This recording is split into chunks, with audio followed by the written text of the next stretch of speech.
Hello, everybody. This is Dmitri talking to you from Novosibirsk in my kitchen. I'm just having a little coffee and reading a very interesting book on the Russians. It's very well written. It's by an American journalist, Hedrick Smith. And I understand from Marc that he was the graduation speaker when he graduated from his college. So I'm having my coffee and my book, and I'm just helping the boys out because last week or 2 weeks, I don't know when they did the show, but they didn't turn the camera off, which happens many times, after they finish the official show, and they kept talking for a while. And Elmer thought that it was good enough talk that they should maybe make it into a show. So they asked me to do the introduction, which I'm doing now, and hopefully we get it edited and we get it up, and it'll be what's called a special segment, first one this year. Anyway, I wish you well. I hope you're having good times. It's very snowy here already, and I'm hoping, sometime this winter to make another trip to Cyprus. I actually was hoping I can get my nephew, Igor, to come and visit with me in Cyprus because he's living with Marc and Laura. But anyway, that's personal stuff. So I just hope you have a good time and you enjoy the show. Okay, bye everybody. See you later.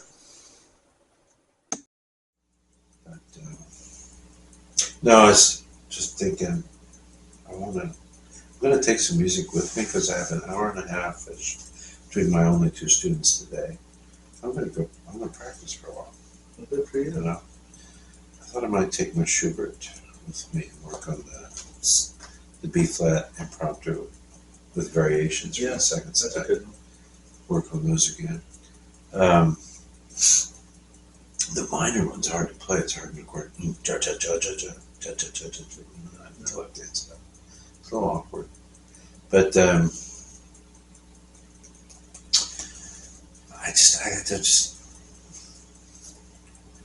got so many books. I gotta read some of what I bought here. Well, Laura's understanding it kind of helps. She says, you collect books because you love them and stuff. It's just not like, really bad. But then I've got all these recordings. I'm looking at that tower that I bought to put all the new ones in, and I gotta get these things shelved here. Yeah. I gotta catch up with what I got. Yeah. And I need to appreciate it and enjoy it, so I want to start practicing again, walking as it cools off out there, and then just read and listen and go monastic, just really pray and educate myself, learn more. I'm going to really dig into some repertoires. Oh, I had the thought for some concert. Do you like my idea about Marc after dark? Yeah, I like that. Just doing rock. Could you imagine pulling various things out? Yeah, that's a good idea. But I thought, for some reason, I think it was when we were talking about music. Yeah. Last show. I think it was Opus 81A. Opus 81A. Yeah. I haven't played that since I auditioned for grad school. And I'm going to get it and go play it. Because I thought, what a perfect piece to start out this segment of my life where I'm coming back to the piano. I've been gone for about a year. I fell October last year. Yeah. Oh, I was right around Halloween. Yeah. We're only a month off from that now. It's taken me that long to get through this ordeal. And I thought, I'm going to start to put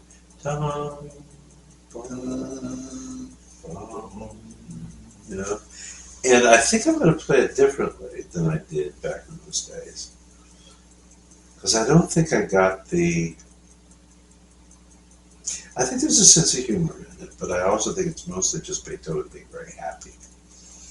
But the middle movement and the introduction. What is Levee Ball? What?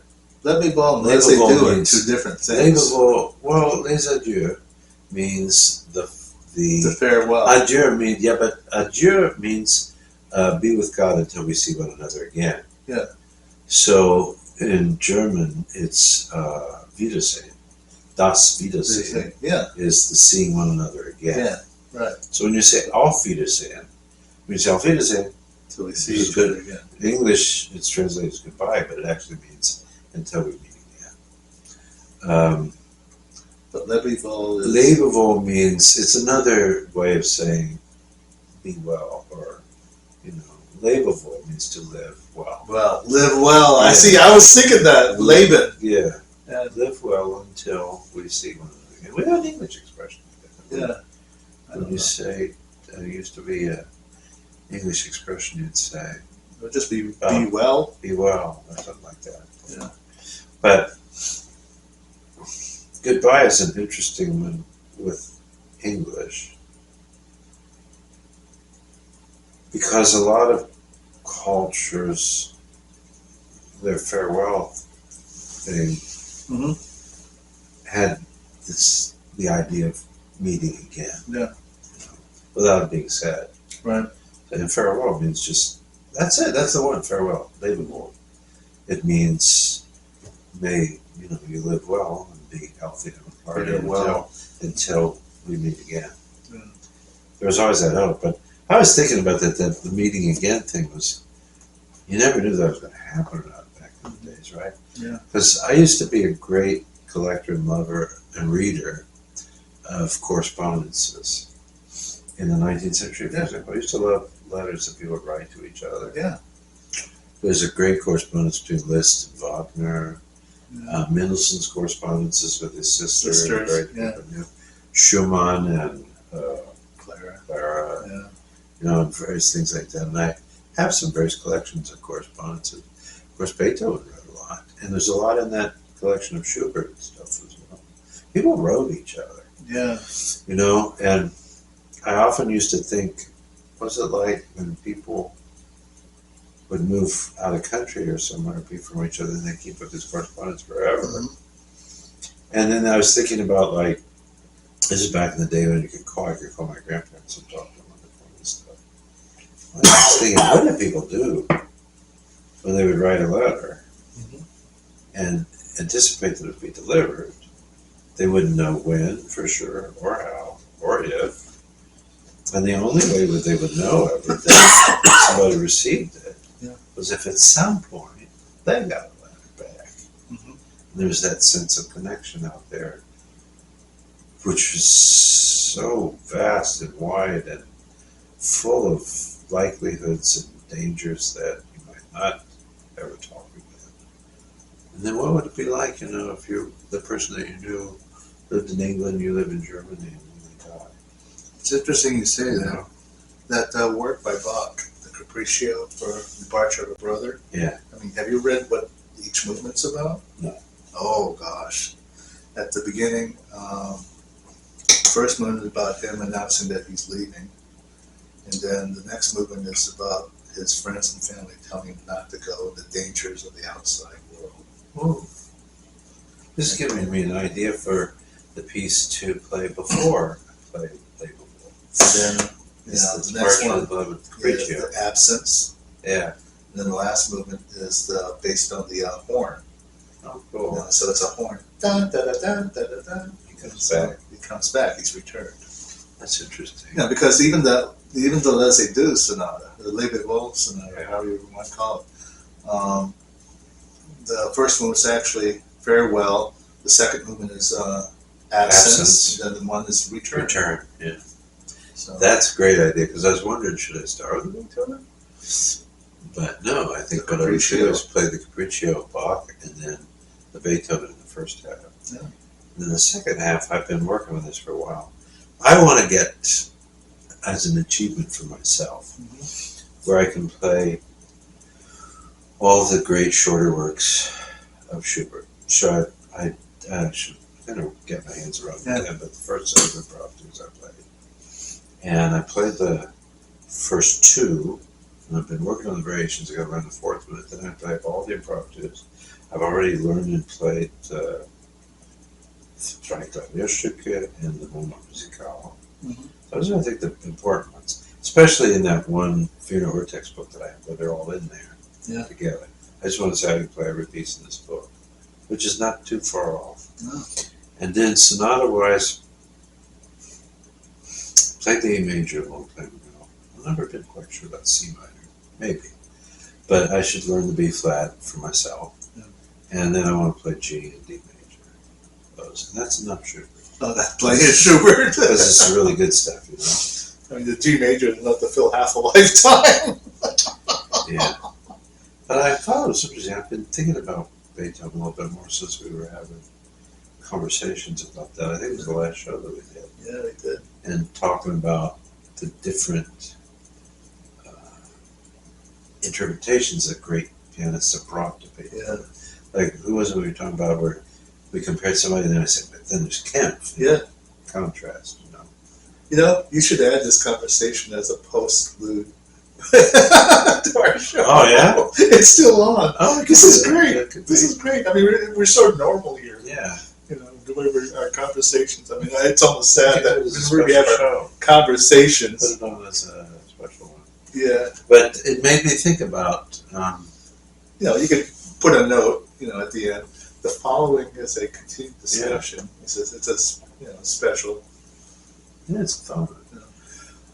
Because who are you talking about that I posited Kempf against? Because I said Kempf is much more organ-like and everything. It wasn't Schnabel. Snow, yeah. Could Because be. then we brought in Schnabel. Yeah. But, maybe it was the Lambert Orchestra and they're performing, maybe not, but I said on the original instruments that there's a really motoric drive in those old Viennese pianos. Yeah. And I think Lambert Orchestra is really an amazing performer. This performance is the Beethoven cello works with Daniel or David Harding. Well, his recording of that well-known pitch per sonata is amazing. Yeah. The pitch per, I mean, that thing's diabolical. Yeah. He did it. The guy's an incredible artist. You know, where was he at what school in Philadelphia? Temple, right? Yeah. Mm. But I think then I said there was that kind of playing. And I did mention it, especially the Opus 53, the Waldstein of the Russian who played Beethoven so well. Oh, Emil Gilels. Yeah, Gilels. But then Kempf is just, there's something serene about it. Oh, it is. No matter what he's playing. It's sincerity. Yeah, there's a sincerity about it. There's this Lutheran organist kind of thing inside his being that he makes music. That's a good word, sincerity. There's integrity, and I don't think I ever of him as a showman. No, it's not. As a poet of sorts, but not even so much a poet as a spiritual man. Oh, yeah. Playing. But then, Schnabel was my first real big. I bought those LP boxes, Yeah, using all these descriptives about his playing, it just occurred to me that the only way, when I listen to Kempf play, I have this feeling when I listen to him play, it's almost the same as how I feel when I listen to a string quartet. Yeah. You sit there and it just takes you somewhere. Yeah. You're not here, but it takes you somewhere. Yeah. A different plane. Yeah. And then the silences. When we had the Camelot music, when they started bringing Angel and Seraphim records. Yeah. I remember because before that it was just American stuff, right? Yeah. And it was only that portion of the store, within classical. Thank God. Yeah. But then they started to bring in some European pressings, and I saw the Seraphim label of Schnabel's Beethoven sonatas, Yeah. and I started to collect them because they weren't too bad at box. Yeah. Relatively speaking, I mean, I had an income. Of course, I wasn't paying rent and all that stuff. I had money from my paper route, and at the time I was just living at home, so I didn't have those kind of living expenses you Yeah. usually do. So it didn't seem too outrageous what I was getting them for. And I bought all those, and eventually I think I found the box with variations in it too. I think I have that. Schnabel just, it's like an idiomatic way of playing Beethoven Yeah. that is so utterly persuasive when he does it. Yeah. It's like, yeah, this is the way it goes. This is Yeah. what it would be. And yet then, I'll listen to other people. Well, then the next big collection was that Monster Brindle box. Yeah. With Monster, everything. it's like that in the thick. box, Yeah. I think, of the recordings. Yeah. And I listened to all his stuff. And I wasn't so sophisticated at, 14 years old or something, but I did notice there was something different about the way he played Beethoven than Schnabel. But then there's just been various people at different. I mean, I like Rubinstein's performances of some of the great Beethoven sonatas. The Paginata especially. Yeah. I think he plays that very well. Oh yeah, very well. And very effectively, Oh yeah. that coda, yeah. Yeah.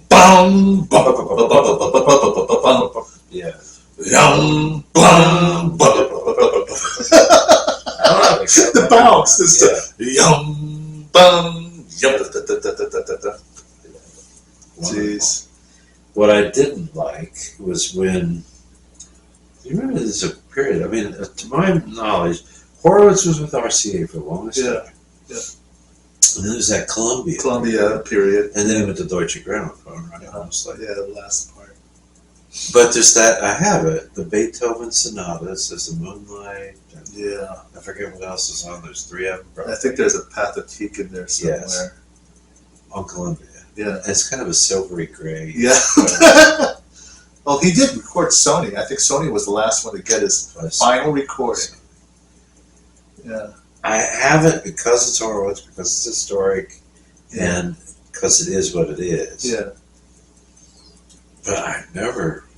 It doesn't. I just don't get it. I mean,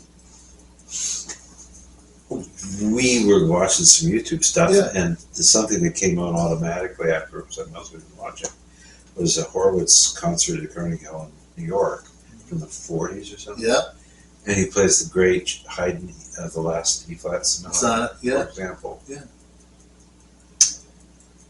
It's stupendous. It was one of his, things that he liked. And then, of course, he came around with Clementi eventually. Yeah. And then he was doing his Scarlatti stuff. There's that infamous Mozart Concerto project. Yeah, that's Giulini. Yeah. That's weird as all get out. Yeah. I don't know. And then he did play some Schubert here and there. I forget what it is. He played something on the Moscow concert. Schubert. I don't remember which one. I think it was was it the variations? Was it the B-flat variations? At some point, I think it was a sonata. That's what he played.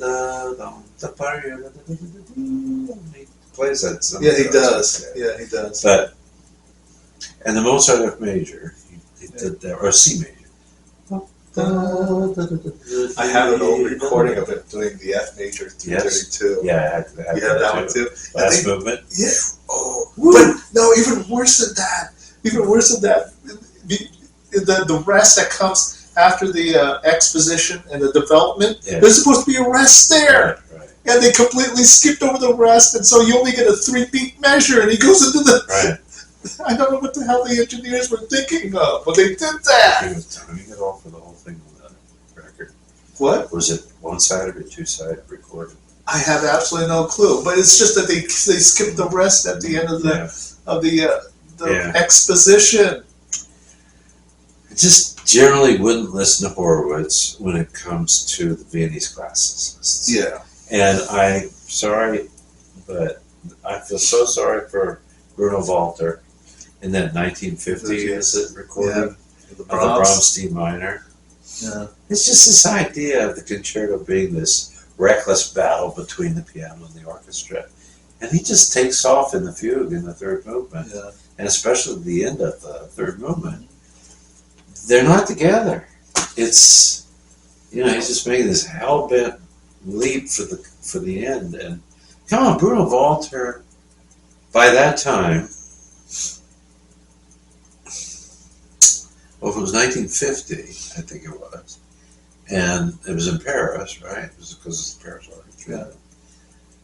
Was it maybe before or after the war? But I think it was after the war. Mm-hmm. And then he was born in 1880, so like Rubensteinish, right? So Yeah. he was in his 60s. He's a mensch. Yeah. Dr. Walter, they call him. Yeah. And come on, he was the apprentice to Gustav Mahler. Mahler. Yeah. And gave the world premieres of the 8th and 9th Symphonies. Symphonies, famously that monster concert up in Yeah. Hamburg. And Horowitz, it just comes in this little rat bastard, just ripping through. On the other hand, absolutely one of my favorite recordings ever, the Brahms D minor, is that one, the mono recording he did with Chicago and Fritz Good Reiner. Reiner. Yeah. Wow. Yeah. Just something about the sound and the intensity and the focus. Yeah. And See, that's funny how they worked well together. yeah.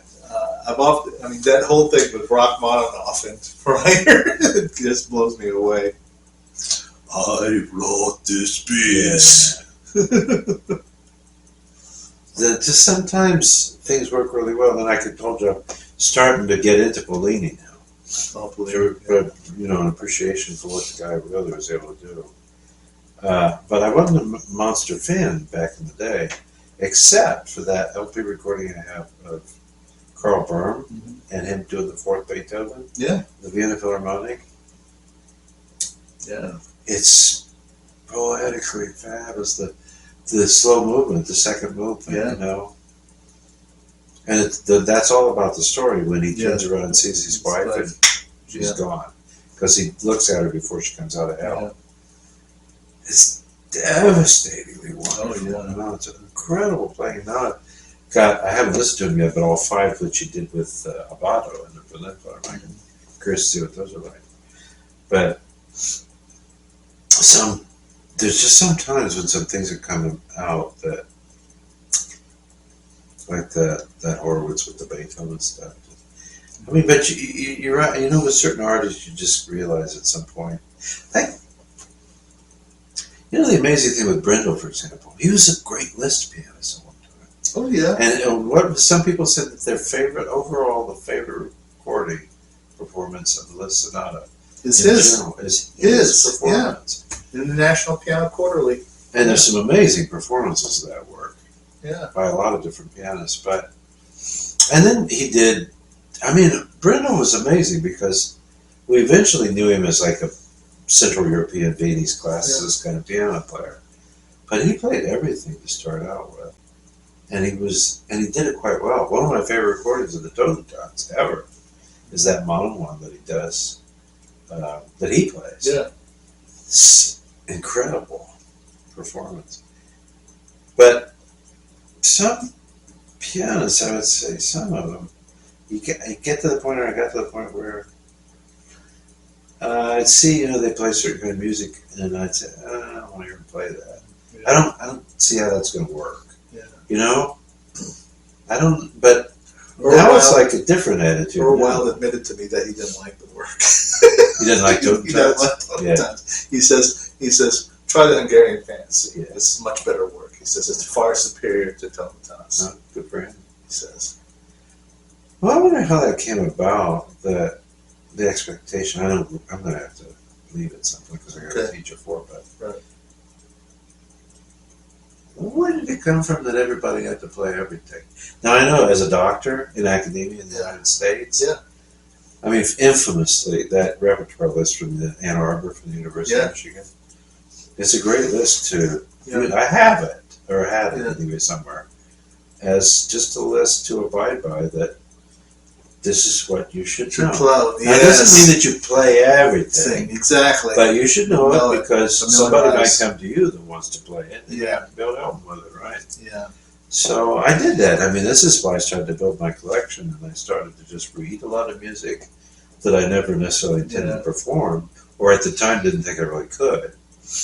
Subsequently, I mean, I did play the second and the third movement of the Yeah. Rachmaninoff Sonata in Tucson Yeah. Well, before I left, and that's one of my bucket list pieces. I want to play that one.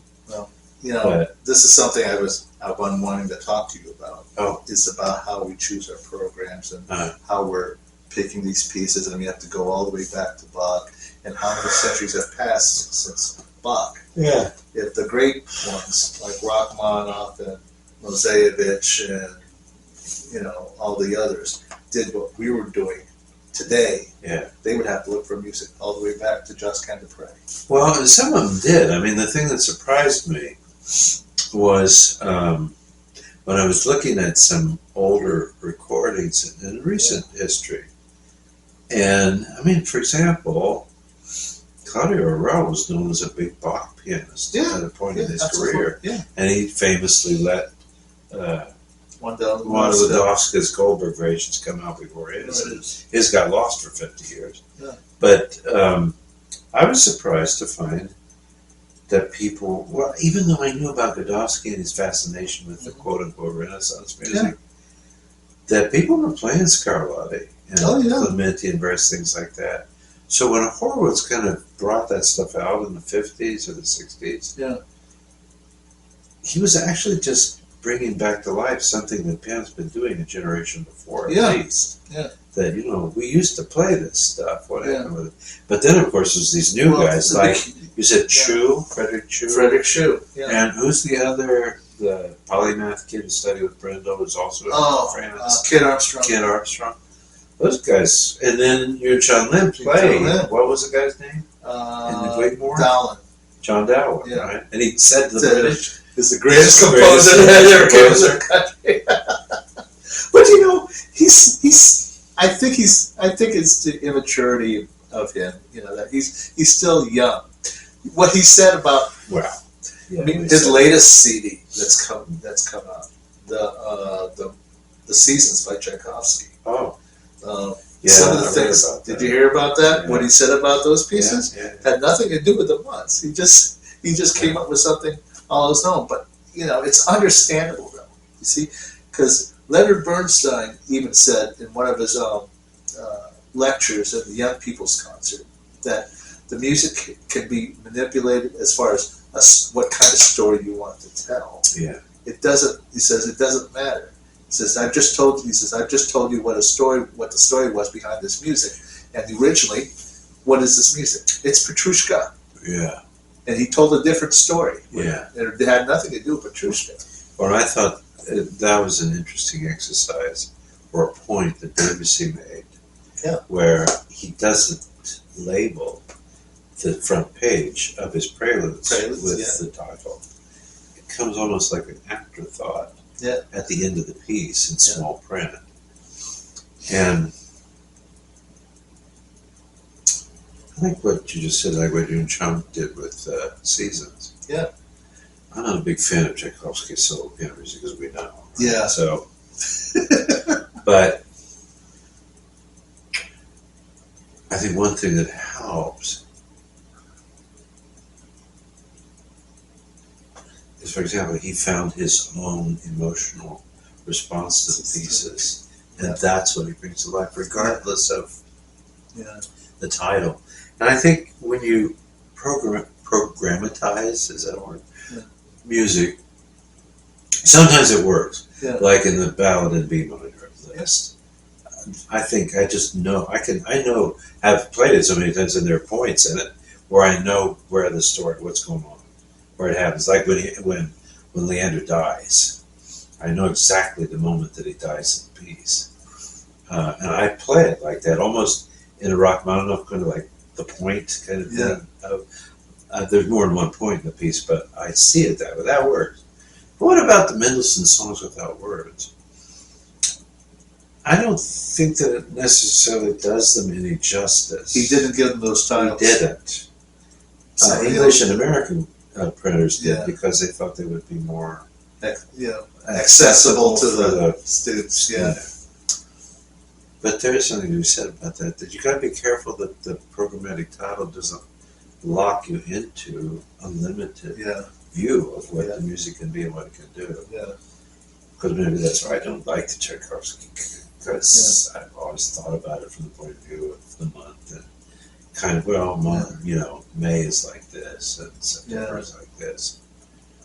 But, and then there's some things that have been done to death, like, you know, you mentioned the Campanella. Yeah. Because there's certain pianists we won't mention if this does go up at all, who I have absolutely no respect for. Okay. He was very famous for that piece. Okay.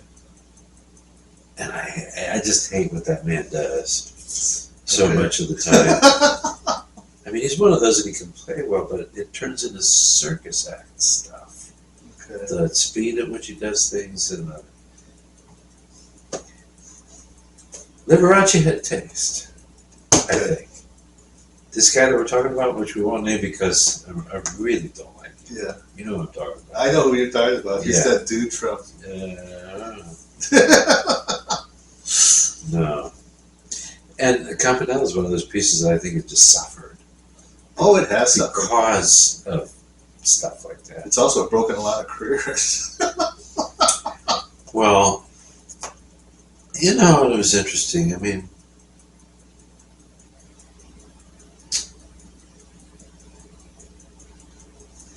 I don't know, maybe it's needs a reevaluation like Leslie Howard did with all of Liszt's music. Mhm.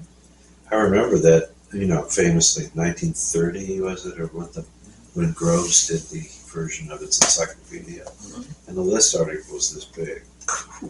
I mean, there's, you know, that much. It just said basically a Hungarian charlatan who wrote a lot of bullshit piano music.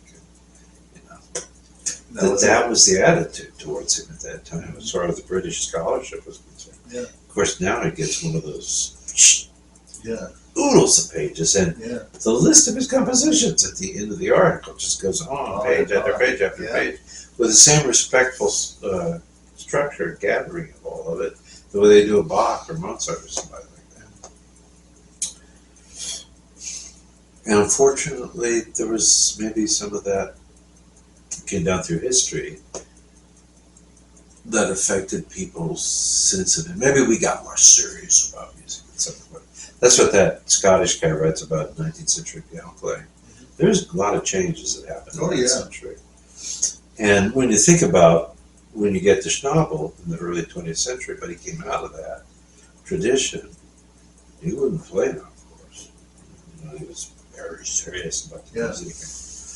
That all came out of 19th century playing. So it's not like he invented the wheel. Yeah. He was always already aware of stuff that was going on at that time that we might have lost track of. Yeah. But then he brought those traditions into the 20th century. And I think there was a...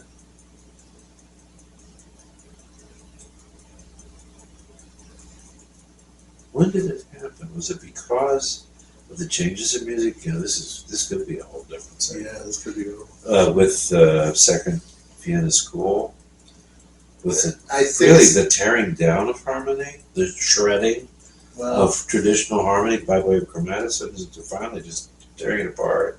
And then you have those German musicologists like Schenker. Yeah, Schenker. And I think perhaps a lot of European artists that came over and began to teach in American institutions, which were structured differently and perhaps more academic. Yeah. We profited a lot because of what Europe lost that came over here, and I think it might have been changed somehow.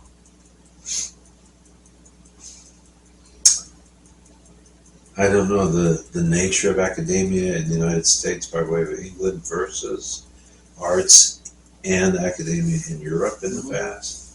It somehow became changed. But that all kind of connected with my thought was, when do pianists have to be able to play everything?